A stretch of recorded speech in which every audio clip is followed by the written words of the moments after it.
ശശി തരൂർ തനിക്ക് വേറെ വഴിയുണ്ട് എന്ന് പറയുന്നു. കോൺഗ്രസ് പാർട്ടി തന്നെ ഉപദ്രവിക്കുകയാണെങ്കിൽ, തന്നെ ഉപയോഗിക്കുന്നില്ലെങ്കിൽ ഞാൻ എൻ്റെ പണി നോക്കുമെന്നാണ് പറയുന്നത്. എന്ത് പണിയാണ് ശശി തരൂർ നോക്കാൻ പോവുക? ഇത് ഇന്ന് ഇന്ത്യൻ എക്സ്പ്രസ്സിൽ വന്നിട്ടുള്ള ഒരു അഭിമുഖമാണ്. ആ അഭിമുഖം മൊത്തത്തിൽ വായിക്കുമ്പോൾ ശശി തരൂർ കോൺഗ്രസിനോട് വിട പറയുകയാണ് എന്നാണ് തോന്നുക.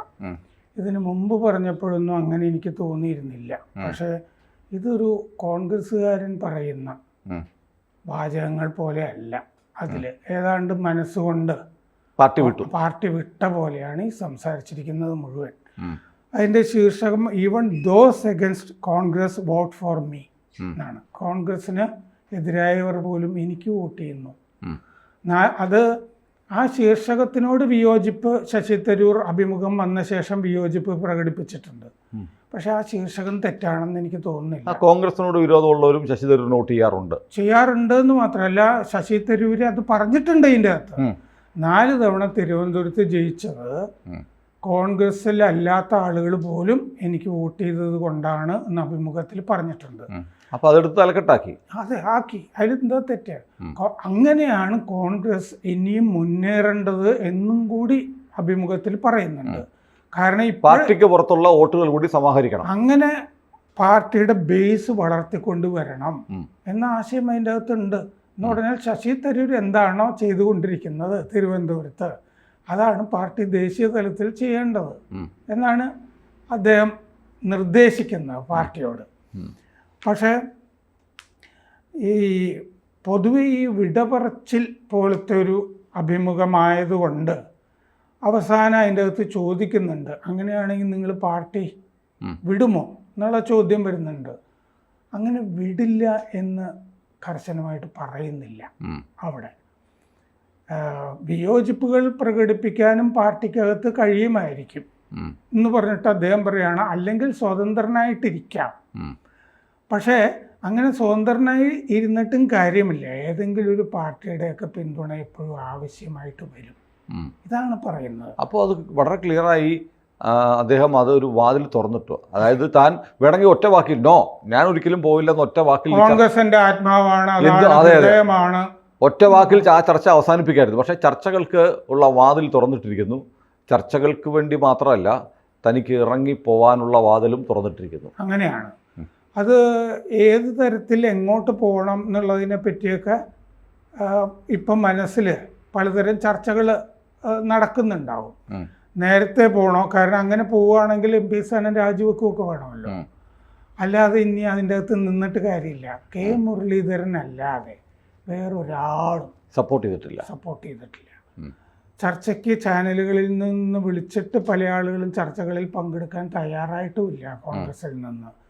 മുമ്പ് സപ്പോർട്ട് ചെയ്തിരുന്നത് കോഴിക്കോട്ടെ MK രാഘവൻ MP. ഇപ്പോൾ രാഘവൻ പോലും ഇല്ല കൂടെ. അപ്പോൾ കാരണം ശശി തരൂരിന് പോയാൽ നിൽക്കാൻ ഒരു ഇടമുണ്ടാവും, ഒരു സ്പേസ് ഉണ്ട്, സ്വന്തം സ്പേസ് കണ്ടെത്താൻ കഴിയുന്ന ആളാണ്. രാഘവൻ പോയാൽ രാഘവൻ ഒരു സ്പേസും ഉണ്ടാവത്തില്ല. ശശി തരൂർ പോകുമ്പോൾ കോൺഗ്രസിൽ നിന്ന് വലിയ ഒഴിച്ചുപോക്കൊന്നും ഉണ്ടാവില്ല. പക്ഷെ ശശി തരൂരിന് സ്വന്തം നിലയ്ക്ക് ഒരു ബർത്ത് എവിടെയും കിട്ടും, സ്ഥാനങ്ങളുമൊക്കെ കിട്ടും. ഈ കോൺഗ്രസിൽ കിട്ടാത്ത സംഗതിയാണല്ലോ ഈ സ്ഥാനങ്ങൾ എന്ന് പറയുന്നത്. അതെന്താണെന്ന് വെച്ചാൽ അങ്ങനത്തെ ഈ ഡൈനാസ്റ്റീസ് ഉണ്ടല്ലോ, വംശങ്ങൾ, അത് കോർപ്പറേറ്റ് ആണെങ്കിലും ഒക്കെ നമ്മൾ ചരിത്രം നോക്കിയാൽ കാണാം. അവരെപ്പോഴും നോക്കുന്ന അവരോടുള്ള ലോയൽറ്റി, കൂറ്, അതുണ്ടോ, അതാണ് പ്രധാനം. വേറെ ഒന്നുമല്ല പ്രധാനം. അയാൾ പുസ്തകം വായിച്ചിട്ടുണ്ടോ, അയാൾക്ക് വിവരമുണ്ടോ, അയാൾക്ക് വോട്ട് കിട്ടുന്നുണ്ടോ എന്നുള്ളതല്ല.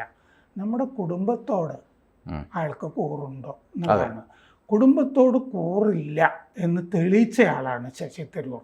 കാരണം കുടുംബത്തിൻ്റെ സ്ഥാനാർത്ഥിക്കെതിരെ മത്സരിച്ച, അതും 115 വർഷത്തിന് ശേഷം ആദ്യമായിട്ട് കേരളത്തിൽ നിന്നൊരാൾ AICC അധ്യക്ഷ സ്ഥാനത്തേക്ക് മത്സരിച്ചു. അതെ, അവർക്ക് സ്ഥാനാർത്ഥി ഉണ്ടായിരുന്ന ഒരു ഖാർഗെയെ നിർത്തിയതാണ്. ആ സമയത്ത് ഞാൻ നെഹ്റു കുടുംബത്തിനോട് കൂറുള്ളവനാണ് എന്ന് പറഞ്ഞിട്ട് അദ്ദേഹം ഖാർഗെയ്ക്ക് വേണ്ടി ഞാൻ പിൻവാങ്ങുന്നു എന്നൊക്കെ പറഞ്ഞിട്ട്, ഇംഗ്ലീഷൊക്കെ നന്നായിട്ട് അറിയാമല്ലോ, ഒരു പ്രസ്താവനയൊക്കെ എഴുതി.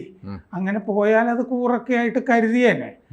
ഈ രാഹുൽ ഗാന്ധിയായി നടന്ന അരമണിക്കൂർ ചർച്ചയുടെ അകത്തും ഈ രാഹുൽ ഗാന്ധിയോട് കുറേ നേരം ഇദ്ദേഹം കാര്യങ്ങൾ പറഞ്ഞിട്ടൊക്കെ ഉണ്ടാകാനാണ് സാധ്യത. പക്ഷെ കൂറ് പ്രകടിപ്പിച്ചിട്ടുണ്ടാവില്ല അപ്പോഴും. ഞാൻ നിങ്ങളിൽ നിന്ന് വിട്ടുപോകാൻ ഉദ്ദേശിക്കുന്നില്ല, മാപ്പാക്കണം, നിങ്ങളില്ലെങ്കിൽ എനിക്കൊരു ജീവിതമില്ല, ഇല്ല മാപ്പാക്കണം, സമസ്താപരാധം ഒന്നും ഒന്നും പറയില്ല. മാത്രമല്ല, ഈ രാഹുൽ ഗാന്ധി കോൺഗ്രസിൻ്റെ കൂടെ അല്ലല്ലോ, രാഹുൽ ഗാന്ധി ചൈനയുടെ കൂടെയും സൊറോസിൻ്റെ കൂടെയൊക്കെ അല്ലേ. അപ്പോൾ അങ്ങനത്തെ ഒരു രീതിയിലല്ല ഈ തരൂരിൻ്റെ പോക്ക്.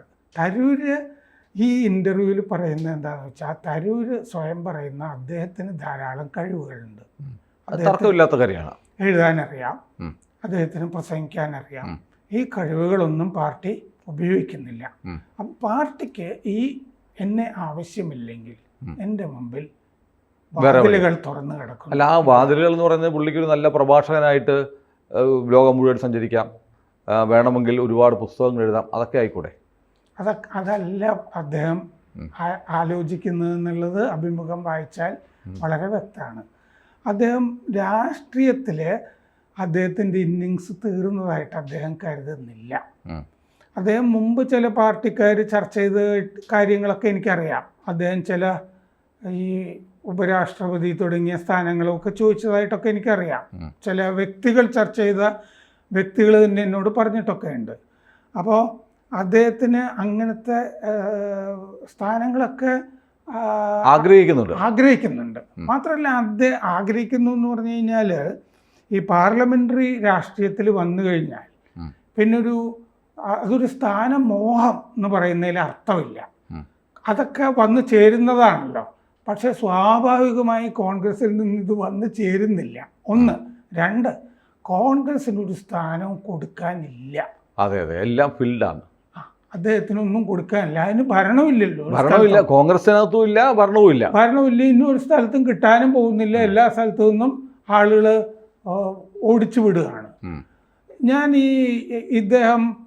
ഇദ്ദേഹത്തിന് ആകാവുന്നൊരു സംഗതി മറ്റേ കേരളത്തിൽ മുഖ്യമന്ത്രി ആവുക CPM-ൻ്റെ എന്നുള്ളതാണ്. അല്ലെങ്കിൽ CPM പിന്തുണയ്ക്കുന്ന സ്വതന്ത്രനായിട്ട് നിന്നിട്ട് മുഖ്യമന്ത്രി ആവുക എന്നുള്ളതാണ്.